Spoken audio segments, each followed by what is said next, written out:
look, she sees me. Hello, sixth graders. It's me, Miss James. I am here with some of my favorite people, which are my students. Everybody say hi.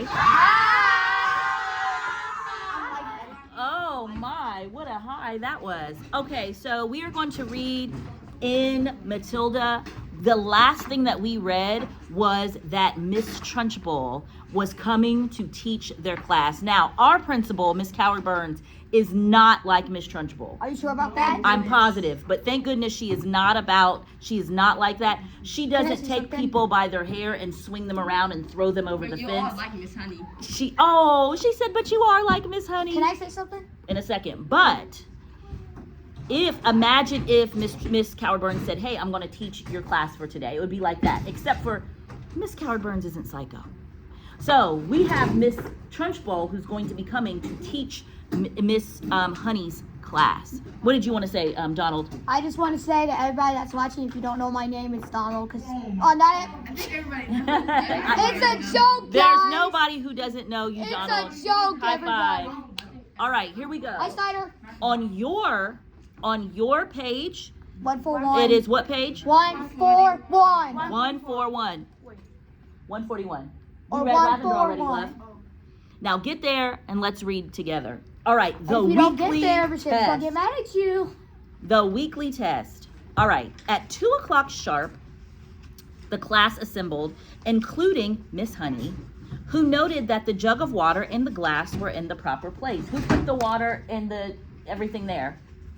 Who put the water in the jug on the table for Miss Trunchbull? Matilda's friend who? Ooh, Lavender. Very See, good. guys, if you listen, you would know the answer. That's why, if you pay attention, you know the answer. That's Okay. one thing for sure. Amen. All right. Then she took up a position standing right at the back.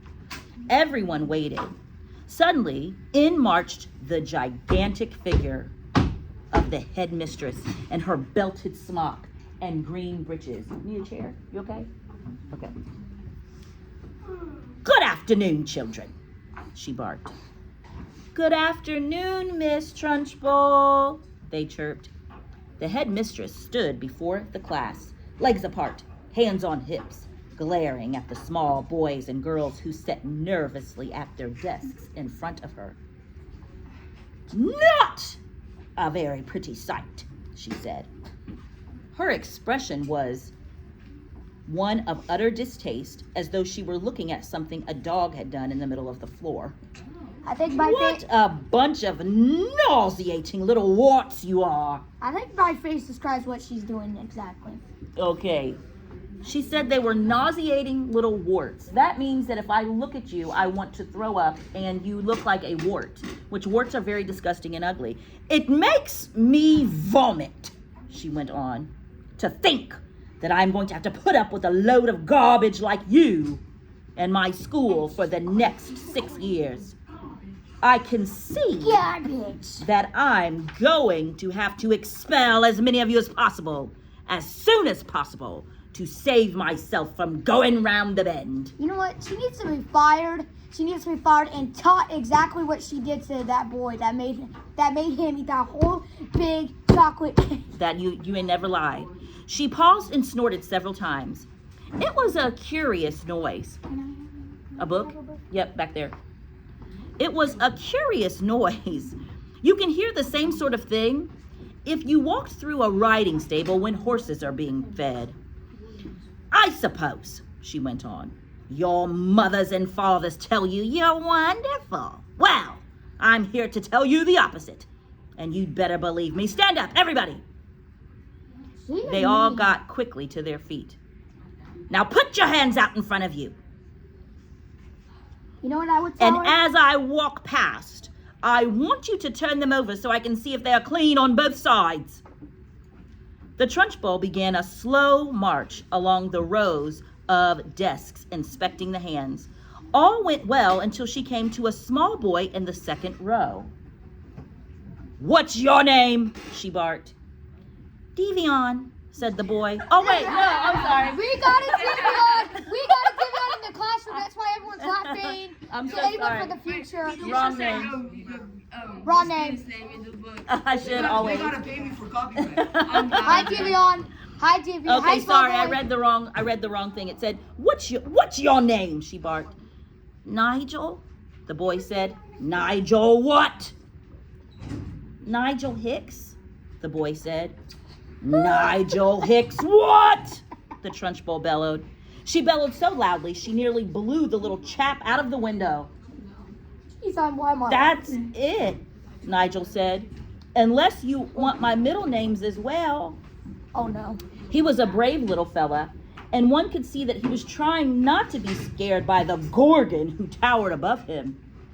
I do not want your middle names, you ballista, the Gorgon bellowed. What is my name? Miss Trunchbull? Nigel asked. Nigel said, then use it when you address me. Now then, let's try again. What's your name? Nigel Hicks. Miss Trunchbull, Nigel said. That's better, the Trunchbull said. Your hands are filthy, Nigel. When did you last wash them? Well, let me think, Nigel said.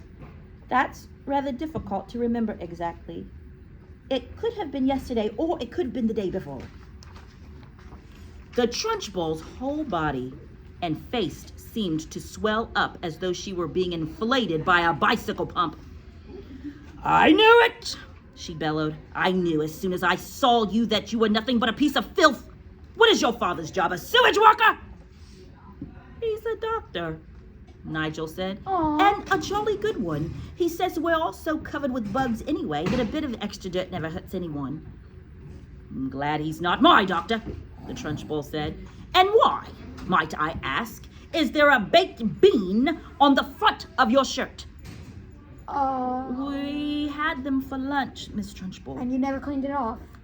And do you usually put your lunch on the front of your shirt, Nigel?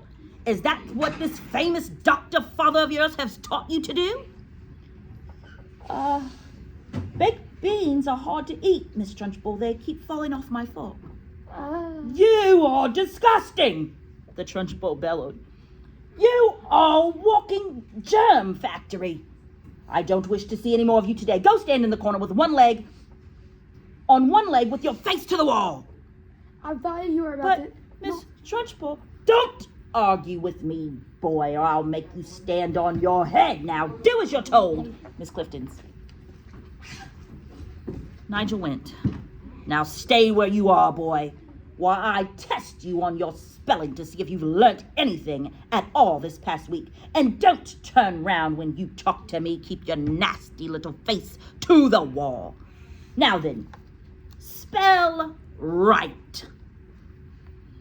Which one? Nigel asked. The thing you do with a pen, or the one that means the opposite of wrong? It's the same thing. He happened to be an unusually bright child, and his mother had worked hard with him at home on spelling and reading. The one with the pen, you little fool! Well, wouldn't it certainly be a pencil? Nigel spelled it correctly, which surprised the Trunchbull. She thought she had given him a very tricky word, one that he wouldn't yet have learnt, and she was peeved that he had succeeded. Then Nigel said, still balancing on one leg and facing the wall, Miss Honey taught us how to spell a new, very long word yesterday. And what word was that? The Trunchbull asked softly. The softer her voice came, the greater the danger, but Nigel wasn't to know this. Difficulty, Nigel said. Everyone in the class can spell difficulty now. What nonsense, the Trunchbull said.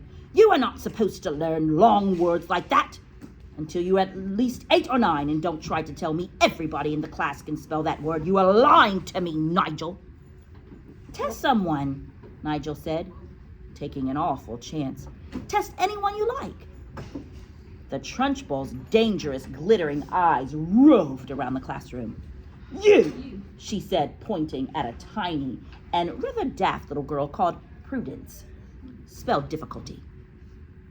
Amazingly, Prudence spelled it correctly and without a moment's hesitation.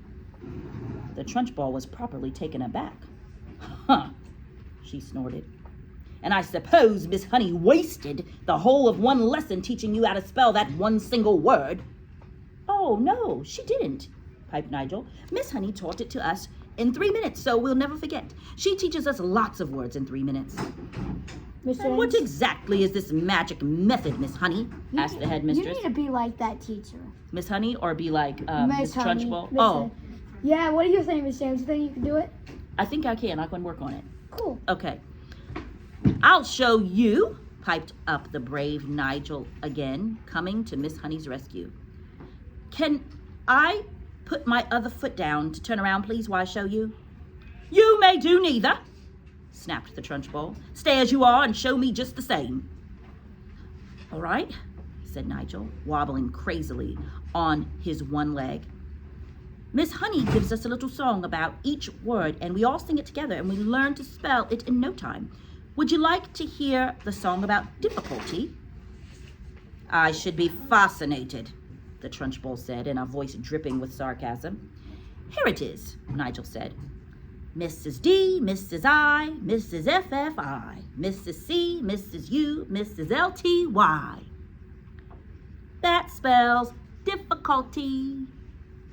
How perfectly ridiculous, snorted the Trunchbull. Why are all these women married? And anyway, you're not meant to teach poetry when you're teaching spelling. Cut it out in future, Miss Honey. How did she know that they were married? These women were married. Because it has an R. Yes, MRS is married. MS, but the period is not married. Or MISS is like Miss Dixon. She's young, so sometimes she calls herself still Miss. So Can I say something Miss Jackson, funny? when she calls you Miss Asia, Miss Karis, Mr. Perry. and Mr. is just always the same, but Mrs. No. Yeah, my name is technically Mrs. James, but I think all my life when I've been teaching, the kids just say it so fast. They don't say Mrs. James. That's just too many syllables. They just like Miss James, Miss James, Miss James, Can I Miss say James. something? Sure. So, okay, guys, here's a funny story. I'm gonna lie, everyone's gonna laugh, even you over there, audience. Amen. Okay, so Miss Dixon and I went. This was the day I went to Nationwide, right, guys? You know what they called her on accident when they were doing notes, guys? What? Mom. Oh, they thought she was your son? No, I mean, you were her son? Yeah, she's in her 20s. Miss Perry. She's 24. She is 24. Oh, that was so funny. Miss Dixon, guys. Miss Dixon is literally 24. Wow. That's how old I was I was 25 when I got married. Anyway, let's get back focused, Miss James. Okay. That's why she said, why are all these women married? And anyway, you're not meant to teach poetry when you're teaching spelling. Cut it out in future, Miss Honey. But it does teach them some of the harder words wonderfully well, Miss Honey murmured. Don't argue with me, Miss Honey, the headmistress thundered. Just do as you're told. I shall now test the Next class page. on multiplication tables to see if Miss Honey has taught you anything at all in that direction. The Trunchbull had returned to her place in front of the class, and her diabolical gaze was moving slowly along the rows of tiny pupils. You! She barked, pointing at a small boy called Rupert in the front row. Bruh. What is 2 7s?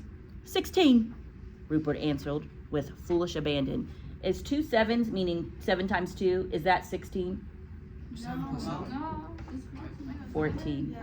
So he Wait, just 2 said times 16. 7? Yeah, so when they say 2 7s, that means what 7 times 2 or 7 plus 7, which is 14. So I feel like very That even good. says that. Yes, so he just said 16. What do you think the Trunchbull is going to do? Yeah, he's gonna do She's something. going to get mad at him. She's going to crash out because she got the answer wrong. Hi, Anthony. Anthony. Hi, Anthony. Are you skipping? You look like a skipper. He's peeking around the corner like this. Sorry, guys. Sorry, guys. Okay, it's so good to see you. Technical difficulties will be right back. I miss you a lot. Anthony, Don't worry, it ain't your man. Anthony. Don't worry, it's not your Anthony. man. It's just one. Anthony, he's 7th grader. Okay, here we go. know Let's what get I said, back. Miss See, James? this is why I be getting distracted. You wanna know what I said? So- We'll be right. Oh, we'll be right back after these messages. Yes. All right, 16. So Rupert has just answered with foolish abandon. The Trunchbull, right down, see where we are, the Trunchbull? The Trunchbull started advancing slow and soft-footed upon Rupert in the manner of a tigress stalking a small deer. Rupert suddenly became aware of the danger signals and quickly tried again. It's 18, he cried. Try more. 2 7s are 18, not 16. Go down 2. Go down 4. Pause really quick, guys. Look at this paragraph. There was a question I'm going to ask you on an essay coming in the future, I think, is how does the author here create suspense? Because when he said 16, she could have just bopped him right on the nose or something. But instead, the author then shows us what in that paragraph? Can I say something? Huh?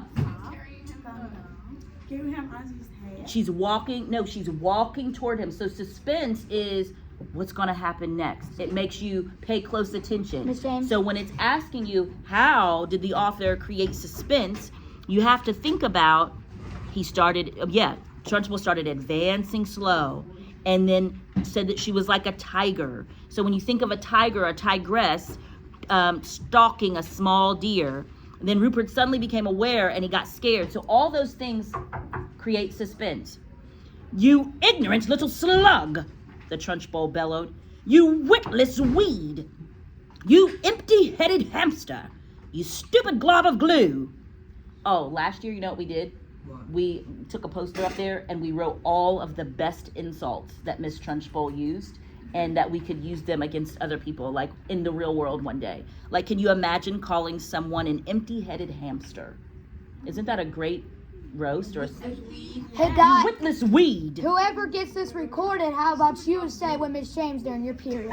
We'll have to do that. Have you ever called someone a twat or something? Twat is a cuss word. Yeah, that's a cuss word. So that's a actual bad word. Yeah, I understand. But how else are you gonna learn? Okay, that's great. But how else are you gonna learn? Okay, yeah, that's the word not going to There's use. so many words that you don't want to use. It's sorry for the cuss word, guys. We didn't know at the time. So Yeah. we'll be right back. Thank you, Donald. Okay, now it says she now stationed herself directly behind Rupert, and suddenly she extended a hand the size of a tennis racket and grabbed all the hair on Rupert's head in her fist. Rupert had a lot of golden colored hair. His mother thought it was beautiful to behold and took delight in allowing it to grow extra long. The Trunchbull had as great a dislike for long hair on boys as she had for plaits and pigtails on girls, and she was about to show it. She took a firm grip on Rupert's long golden tresses with her hand, and then by raising her muscular right arm, she lifted the helpless boy clean out of his chair and held him aloft. Rupert yelled. He twisted and squirmed and kicked the air and went on yelling like a stuck pig, and Miss Trunchbull bellowed, 2 7s are 14! 2 7s are 14! I'm not letting you go till you say it! From the back of the class, Miss Honey cried out, "Miss Trunchbull, please let him down. You're hurting him. All his hair might come out." And well, it might if he doesn't stop wriggling, snorted the Trunchbull. "Keep still, you squirming worm." It was a quite extraordinary sight to see this giant headmistress dangling the small boy high in the air, and the boy spinning and twisting like something on the end of a string and shrieking his head off. "Say it!" bellowed the Trunchbull. "Say 2 7s are 14. Hurry up or I'll start jerking you up and down, and then your hair will really come out and we'll have enough of it to stuff a sofa. Get on with it, boy. Say 2 7s are 14 and I'll let you go." 2 7s are 14, gasped Rupert. Whereupon the Trunchbull, true to her word, opened her hand and quite literally let him go. He was a long way off on the ground when she released him, and he plummeted to the earth and hit the floor and bounced like a football. "Get up and stop whimpering," the Trunchbull barked. Rupert got up and went back to his desk, massaging his scalp with both hands. The Trunchbull returned to the front of the class. The children sat there, hypnotized. None of them had seen anything quite like this before. It was splendid entertainment. It was better than a pantomime, but with one big difference. In this room, there was an enormous human bomb in front of them, which was liable to explode and blow someone to bits at any moment. Who is this bomb they're talking about? Miss Trunchbull. Yes. Absolutely. The children's eyes were riveted on the headmistress.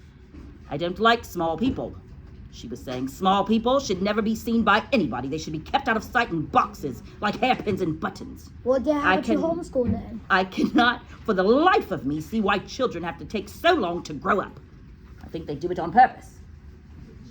Another extremely brave little boy in the front row spoke up and said, "But surely you were a small person once, Miss Trunchbull, weren't you?" Oh, you should not "I said that. was never a small person," she snapped. "I've been large all my life, and I don't see why others can't be the same way." You want to know something? "But you must have started out as a baby," the boy said. "Me? A baby?" shouted the Trunchbull. "How dare you suggest such a thing? What cheek? What infernal insolence? What's your name, boy? And stand up when you speak to me." The boy stood up. "My name is Eric Ink, Miss Trunchbull," he said. "Eric what?" the Trunchbull shouted. "Ink," the boy said. That's funny. "Don't be an ass, boy. There's no such name." Miss Edge, why'd you say the A word? Miss Edge, you gotta censor that. She said Oz. Yes. I heard A. I heard the three S. I heard two S's and one A. Oh my God, y'all act like y'all never. Well, what do you expect? I have a habit of That's cussing. why y'all don't know But I will say it is crazy that a principal would say this to her students. She needs to get There's fired. no such She name. needs to get fired and needs to lose all her money, needs to go homeless, no food, no water. No insurance. Yes, no nothing. No, AF, not. Okay, here we go. Look, Eric. So Eric says to Miss Trunchbull, "Look in the phone book." Eric said, "You'll see my father there under ink." "Very well then," the Trunchbull said.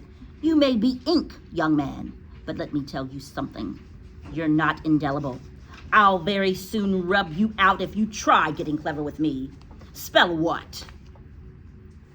I don't understand," Eric said. "What do you want me to spell?" "Spell what, you idiot? Spell the word what? W-H-A-T-A-H-A-T. W-O-T? Eric said, answering too quickly. "Oh, no." Here we go again. There was a nasty silence. "I'll give you one more chance," the Trunchbull said, not moving. "Oh, yes, I know," Eric said. "It's got an H in it. W-H-O-T. It's easy." A. It's A. The two large strides, the Trunchbull was behind Eric's desk, and there she stood, a pillar of doom towering over the helpless boy. Eric glanced fearfully back over his shoulder at the monster. "I was right, wasn't I?" No. he murmured nervously. "You were wrong," the Trunchbull barked. "In fact, you strike me as the sort of poisonous little pockmark that you will always be wrong. You sit wrong, you look wrong, you speak wrong. You are wrong all around. I will give you one more chance to spell it right. Spell what?" It's that. Eric hesitated. You know it's not the Then L. he said very slowly, "It's not W-O-T and it's not W-H-O-T. Ah, I know it. It must be W-H-O-T-T. You're such a...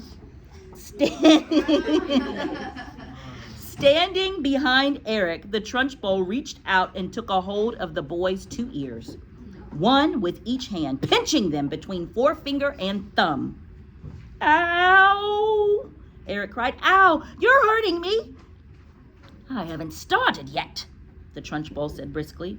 And now, taking a firm grip on his two ears, she lifted him bodily out of his seat and held him aloft.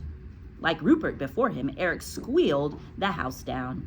From the back of the classroom, Miss Honey cried out, "Miss Trunchbull, don't! Please let him go. His ears might come off."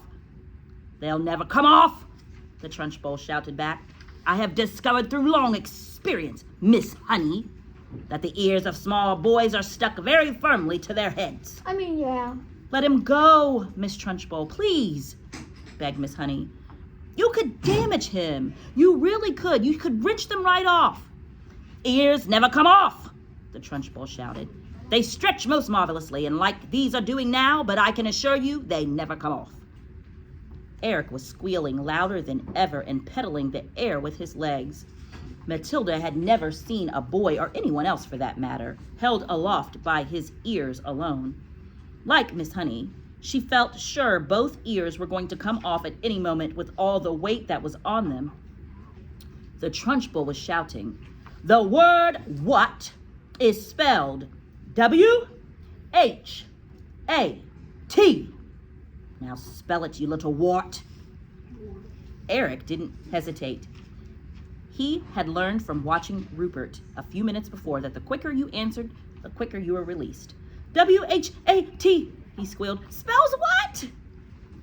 Still holding him by the ears, the Trunchbull lowered him back into his chair behind his desk.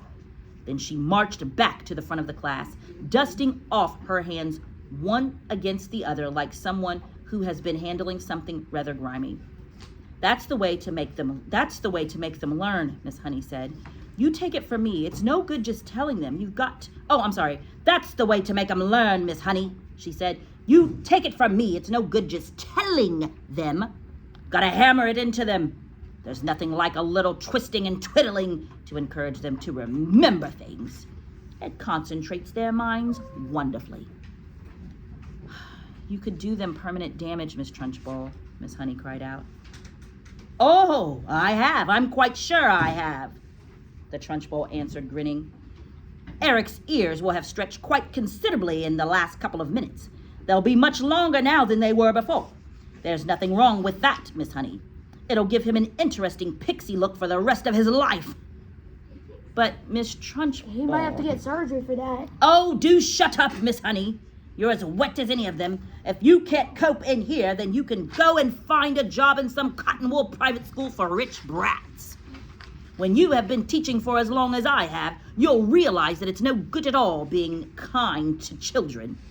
Read Nicholas Nickleby, Miss Honey, by Mr. Dickens. Read about Mr. Wackford Squeers, an admirable headmaster of Dulciby's Hall. He knew how to handle the little brutes, didn't he? He knew how to use the birch, didn't he? He kept their backsides so warm you could have fried eggs and bacon on them. A fine book, that. But I don't suppose this bunch of morons we've got here will ever read it, because by the look of them, they're never going to learn to read anything. That book is about an evil principal, a headmister. Why don't they just call it Popo? A headmaster, what'd you say? Why don't they call it Popo? Yeah. It's a great question. Let's see what happens. They read about, it's a story by Charles Dickens, who is a really, what time is it? 10:14. Okay, good. Who read about, he's a really evil headmaster, and she's saying he was awesome, that he was great, okay? And it's a book, it's like this thick. It's a book that people will read in college. So she's saying that this is what we should do. Yes, Stephen? Can you do what? Not yet. Just give me 1 moment, okay? I'm almost finished. I've read it, Matilda said quietly. The Trunchbull flicked her head around and looked carefully at the small girl with dark hair and deep brown eyes sitting in the second row. What did you say? She said sharply. I said I've read it, Miss Trunchbull. Read what? Nicholas Nickleby, Miss Trunchbull. You are lying to me, madam, the Trunchbull shouted, glaring at Matilda. I doubt there is a single child in the entire school who has read that book, and here you are, an unhatched shrimp, sitting in the lowest form there is, trying to tell me a whopping great lie like that. Why do you do it? You must take me for a fool. Do you take me for a fool, child? This is kind of like anybody, your parents ever, when you get in trouble, they start putting words in your mouth. Like, oh, okay, so you think I'm dumb. Okay, I'm stupid to you. Okay, I'm the dumbest person who's ever lived. Do your parents ever do that to you? No, not my parents. Yeah, like, oh, okay. My parents are sweet. My cousin's mom did it. Yeah. They'll be like, oh, My really? So dad you was never- okay, so really? Now I'm dumb and I'm an idiot now. You just think I'm an idiot. James, That's kind of what she's saying. Miss James. Yeah, it's like, I never said that, Mom. I never said you were a joke. I never said you were trash. Mom, Miss James. Miss James. Miss James. Yeah. I started laughing, and then I was like, oh, so you think I'm a joke? You think I'm a... Yeah, that definitely James. happens. So here's what she says. Well, no, I'm sorry. Do you take me for a fool, child? Well, Matilda said, then she hesitated. She would like to have said, yes, I jolly well do, but that would have been suicide. Well, she said again, still hesitating. Well, she said again, still hesitating, still refusing to say no. The Trunchbull sensed what the child was thinking, and she didn't like it. Stand up when you speak to me, she snapped. What is your name? Matilda stood up and said, my name is Matilda Wormwood, Miss Trunchbull. Wormwood, is it? the Trunchbull said. In that case, you must be the daughter of that man who owns Wormwood Motors. Yes, Miss Trunchbull. He's a crook, the Trunchbull shouted. A week ago, he sold me a second-hand car that he said was almost new. I thought he was a splendid fellow then, but this morning, while I was driving that car through the village, the entire engine fell out on the road. The whole thing was filled with sawdust. The man's a thief and a robber. I'll have his skin for sausages, you see if I don't. He's clever at his business, Matilda said. Clever my foot, the Trunchbull shouted. Miss Honey tells me that you are meant to be clever too. Well, madam, I don't like clever people. They're all crooked. You are most certainly crooked. Before I fell out with your father, he told me some nasty stories about the way you behaved at home. But you'd better not try anything in this school, young lady. I shall be keeping careful eye on you from now on. Sit down and keep quiet. Hi, Brandon. That is the end of that long chapter. Hope you guys enjoyed it. Hi, Janelle. Bye.